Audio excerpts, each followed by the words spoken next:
నమస్తే welcome to A1 TV Telugu news. Medak జిల్లా తూఫాన్ మండలం మల్కాపూర్ ఆదర్శ గ్రామాన్ని ఎన్ఐఆర్డి ఆధ్వర్యంలో శ్రీలంక ప్రజాప్రతినిధుల బృందం సందర్శించింది. గ్రామంలో గత 10 ఏళ్లు చేపట్టిన అభివృద్ధి పనులు, పారిశుద్ధ్యం, అంగన్వాడీల పనితీరు, పాఠశాలలో విద్యార్థులకు అందుతున్న ప్రభుత్వ సంక్షేమ పథకాలను పరిశీలించారు. మల్కాపూర్ను ఆదర్శ గ్రామంగా కొనియాడిన బృందం ఇక్కడ అమలు చేస్తున్న అభివృద్ధి నమూనాలను శ్రీలంకను అమలు చేస్తామని వెల్లడించింది. అనంతరం తూఫాన్ మండల పరిషత్ కార్యాలయాన్ని కూడా సందర్శించింది. అలాగే మన మండల్ పరిషత్లో సిబ్బంది వ్యవస్థ ఎలా ఉంది ఇవన్నీ. From Sri Lanka, we are all local politicians. We came for a NIRD training program to India in Hyderabad. But today we visited to the Malkapur Panchayat. There is a different way how they developed that village very quickly on the time.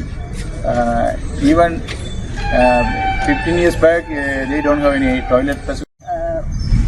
Counsellors வந்திருக்கோம் அந்த ஒரு training ப்ரோக்ராம்காக. இன்னைக்கு நாங்கள் மல்காப்பூர் பஞ்சாயத்துக்கு விஜயம் செஞ்சுருந்தோம். அங்கே பல விஷயங்களை கற்றுட்டோம். அதாவது 2015க்கு முன்னாடி அங்கே பப்ளிக் டாய்லெட்ஸும் இருக்கல, வீடுகளில் டாய்லெட்ஸும் இருக்கலாங்கிறதுக்கு இந்த யூத் ஒன் டேல எல்லாரும்